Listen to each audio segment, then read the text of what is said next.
of what it is that we're doing with it for the coordinate plane. So you will deal more with the midpoint formula on the coordinate plane, right? The quadrant 1, 2, 3, 4, that's the coordinate plane. Yes, good old algebra. But when it is on a number line, a midpoint is just the average. It's the number in the middle. How do you find an average? Yeah. You add them together and multiply. You add them together and then divide them by how many. Right. You add the numbers together and divide by how many there are. So if I have two endpoints, like A and B here, I'm going to add A and B together and divide by 2, right? Because there's 2 points there. So if I'm on a number line, we're going to jump down here real quick. If I'm on a number line at -4 and 9, and I want to know their midpoint, yes, you could lay it out on a number line and you could count it and you could go halfway. It would just take a long time. Instead, all you really have to do is go -4 plus 9 and divide by 2. So -4 plus 9 is going to be 5, and 5 divided by 2 is 2.5. Okay, so on the number line, 2.5 would be perfectly in the middle, or the midpoint of -4 and 9. Okay? What we're going to do more of is the coordinate plane, but it's the same thing. It's the midpoint formula and the midpoint formula for your x's and for your y's. Okay?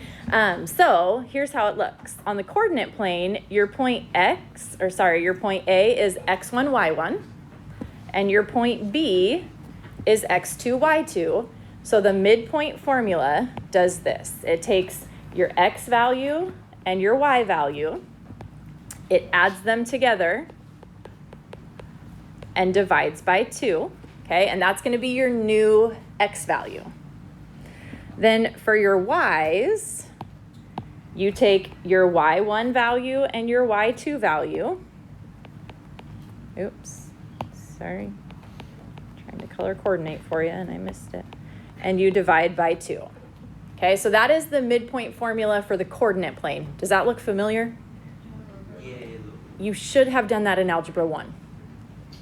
I think you did that in Algebra 1. So here's what you do with it, okay? It says, letter B here, EF has endpoints. So on some line, there's an endpoint, some segment, there's an endpoint of E and an endpoint of F. I want to know what's the point perfectly in the middle of those two. Okay, so you're on the coordinate plane. You don't have to graph this, just watch, okay? You're on a coordinate plane, you're at 7, 5, and you're at 2, -4, okay? So you have this segment on the coordinate plane. I wanna know what's the point perfectly in the middle of those two. All you do is take the midpoint of each. So this is your x1, y1, and this is your x2, y2, or you could flip that. Okay, your x1, y1 could be the F, and your x2, y2 could be the E. Okay, all that really matters is that your 1s stay together and your 2s stay together. And now all you have to do is plug this into this formula. Let's do that. If I'm trying to name the point, okay, so it's going to be an x value and a y value. What's your x1? 7. What's your x2? 2. Okay, now it's tempting to say it's 5, but we don't want to add our x's and y's. We want our x's to stay together and we want our y's to stay together, okay? So 7 plus 2, and then what are we dividing by? 2. There's 2 numbers, divide by 2. Okay, so that's the one. Your y values, you're going to go y1 plus y2 divided by 2. So this is our point. We just need to simplify it. What do you get for your x value?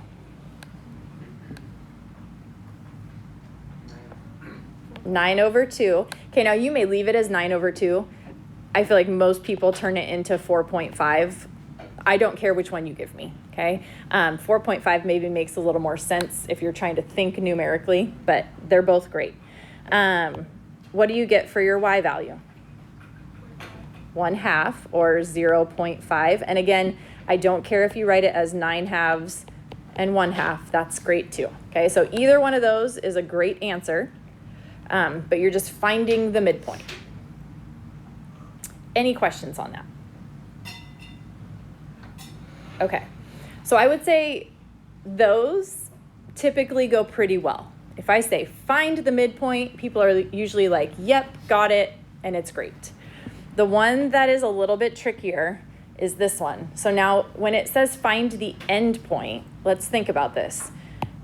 If you look at this number line here, that means they're giving you the midpoint and an end point, and you have to find that other end point.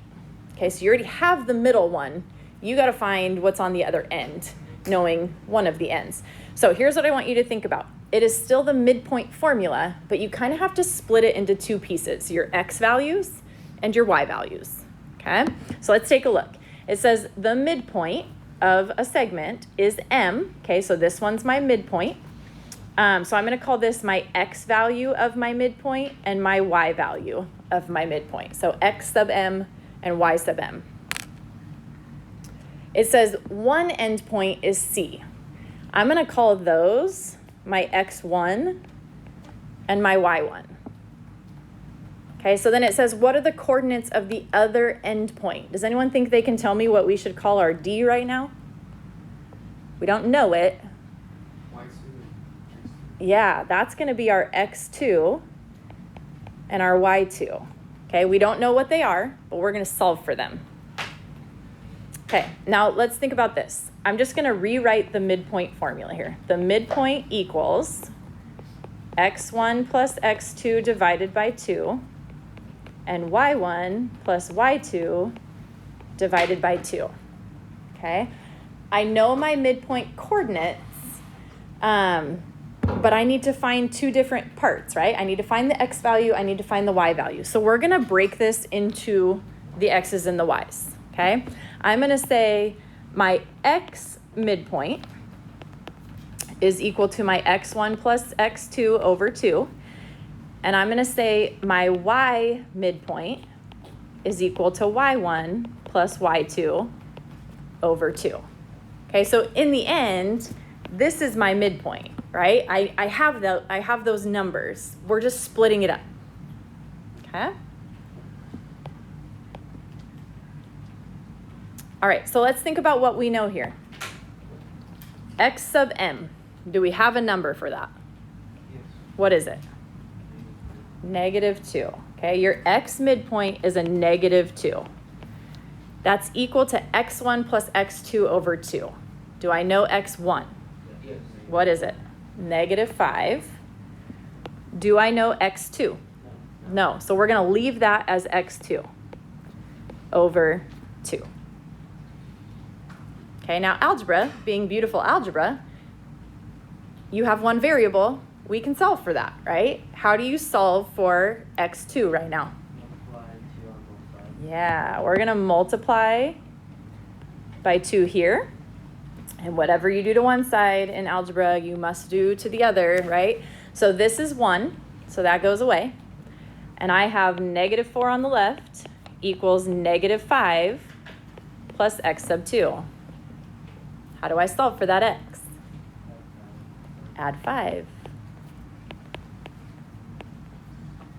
Okay, so I get my x2 value is 1.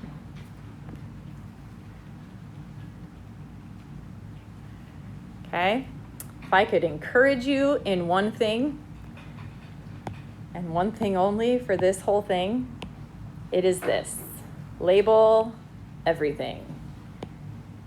Okay, because then all you have to do is plug it into a formula. So label what you know, your x midpoint, your y midpoint, your x1, your y1, your x2, your y2. Plug those all in. Okay, now let's look at our y value. How do I set this up? What's my y sub m? 1. That's up here. That's my 1. Okay. So y sub m is 1. That equals, what's my y1? 7. That's your 7. So 7. What's my y2? Y sub 2. y sub 2. We don't know it, right? That's our unknown. And we're dividing by 2. Okay? Exact same process as the last one. We're going to multiply by 2 and multiply by 2.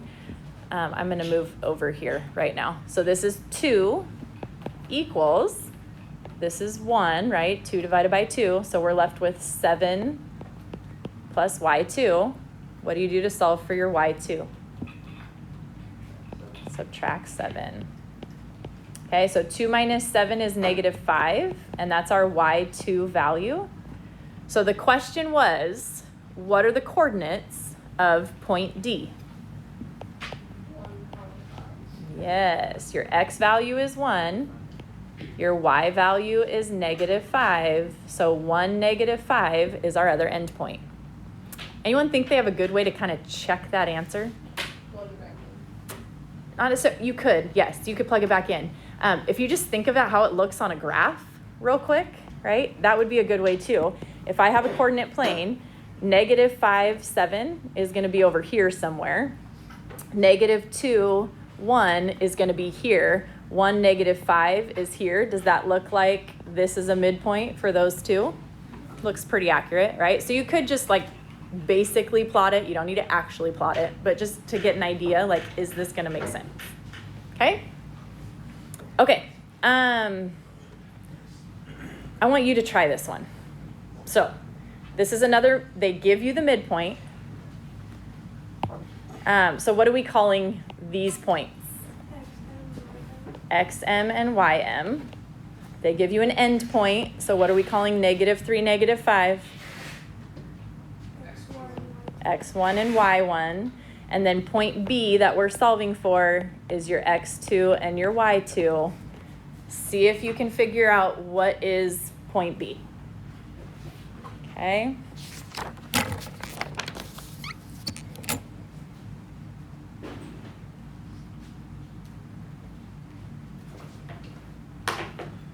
So let's lay it out. I'm going to do this pretty fast just because you had all the time to work it out on your own, but tell me to slow down if I need to. So it's the midpoint, which is 4, is equal to x1, negative 3, plus x2 over 2. Okay, so that's our x values. Our y values, we have negative 9 is our midpoint, equals a negative 5 plus y2 divided by 2. And now we solve. How do we solve? Multiply. Multiply by 2 here. Multiply by 2 here. So 8 equals negative 3 plus x2. Add that 3. So 11 is our x2 value. Okay, then over here, multiply by 2. Multiply by 2. So negative 18 equals negative 5 plus y2. Add 5. Careful with this, right? It's a negative 18 plus 5, so that's a negative 13, not a negative 23. So your point, your letter B, is 11, negative 13. Good? Awesome. Okay, distance formula, everybody's favorite, because it looks awful, but it's really not bad. You just have to plug a bunch of numbers in. If you recall, does this look familiar to you? Yeah. Square root of x2 minus x1 squared plus y2 minus y1 squared. Yes, it's good times. It is a lot like the Pythagorean theorem, which most of you, if you took our Algebra 1, saw the Pythagorean theorem in Algebra 1. A squared plus b squared equals c squared. It was like one short little lesson, but it was there, okay? You're going to do a ton of a squared plus b squared equals c squared this year, okay? So that's where Pythagorean theorem and distance formula kind of come together, because basically what it's saying is the distance between these 2 points is really the difference here and the difference here related to that D. It's this squared plus this squared equals that distance squared, or a squared plus b squared equals c squared. Okay, so that's why people are always like, why are we doing distance formula in geometry? We're doing distance formula in geometry because it's bringing us to the Pythagorean theorem, okay? The good news is this one's super basic. It's really just a matter of, can you work with positives and negatives and squaring things without putting weird negatives in places and that type of thing. Your calculator, super helpful in this stuff, but it's also super important that you plug it in correctly, okay? So here it is. This is the distance formula. Like I said, on the quiz, I will give you this formula, okay? On the test, I probably won't, unless I change my mind and decide to. But as of right now, you won't have it on the test. So here's what I would do if I were you. Just like with the midpoint formula, I would label your points, okay? So you have point U and you have point V. Notice it says, what is the distance between? Use the distance formula, okay? What do you want to call U? X. So if this is X1, then what's 5? Y1, okay? Keep your 1's together. Keep your 2's together. Do not keep your X's together and your Y's together. You need, every point has an X value and a Y value, okay? So X1, Y1, V is X2, Y2. Now it is literally just plug it in, and you will need your calculator for this because it's going to be a funky decimal, okay? So here's how it goes. The distance equals the square root of, I'll even color coordinate the way they did. X2 is what number? 4 minus your X1. Actually, I'm not going to color coordinate because I don't have a red available. X1 is what? Okay, first place that people make mistakes. It is not 4 minus 7. It's subtraction in the formula. So it's 4 minus a negative 7, okay? Yes, you may change that. I'll show you in a minute. I'm going to change it to 4 plus 7 in just a minute, okay? Then we drop this plus sign in. Now we do y2, which is negative 3, minus y1, which is 5, and we square that. Now, if you want to be straightforward on this and you want to plug that whole thing into your calculator exactly how you see it right now, you can do that. And it should get you the right answer. It's just a matter of, are you plugging it in correctly? Parentheses matter. Your calculator, when you start, is going to, when you hit second, and then it's the X squared button, it starts a parenthesis. But now here's the thing. That's not this parenthesis. So your calculator is going to put this one in. You need to put another one in if you're just going to lay it out how you see it. That's why it's a little risky, okay? Instead, what I do is I usually simplify first.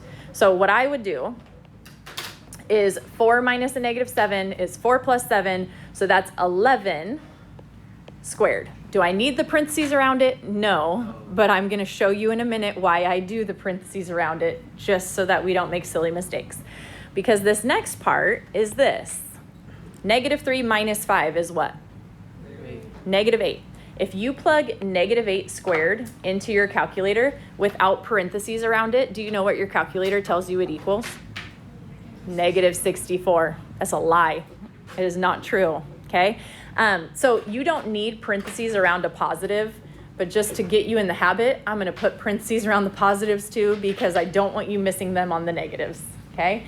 Now, do you have to plug it into your calculator? No. If you know the square of negative 8 is 64, you can square negative 8 and call it 64 in your head.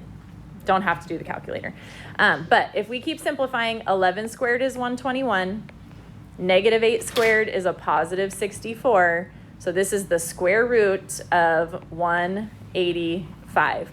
Now at this point, I'll be really impressed if you can do that in your head and get it to the nearest tenth. If you can, great. If not, just plug that into your calculator. The square root of 185 is... Okay, so if we're doing nearest tenth, rounding, where's the tenths place? The first decimal point, right? So where are you looking to determine what that decimal number should be? The second decimal place, okay? So this comes out to 13 point, what was it, 57? Okay, but tell me, like, give me three numbers. 13.601. 60, what? 601. 601. Okay. So to the nearest tenth, we're looking here. A 0 doesn't change the 6, right? So it's approximately 13.6 would be the distance. Questions on that? Okay. This last one is the exact same thing, but in a word problem format. They ask you on a zip line, you're harnessed to a cable that travels through the treetops. Highly recommend that if you've never done it. Best thing I've ever done. It was so fun. Anyway, platform A to all the other platforms. It says, how far do you travel from platform B to platform C? Each grid unit represents 5 meters. Okay, so from B to C, how far are you going? Notice they counted by 5s. -5, -10, -15, -20. So all you have to do is name those points. What is point C? 15 and 10. Close. Oh, -15. -15, +10. Okay. Where is point B? -30, -30. You always do your X first, right? So 30 to the left is a -30. Down 20 is a -20. Okay, so here's what I want you to do. You have like 3 minutes left. I want you to see if you can find that distance. Your answer when you're done should be 33.5. Okay, give that a go. See if that's what you get.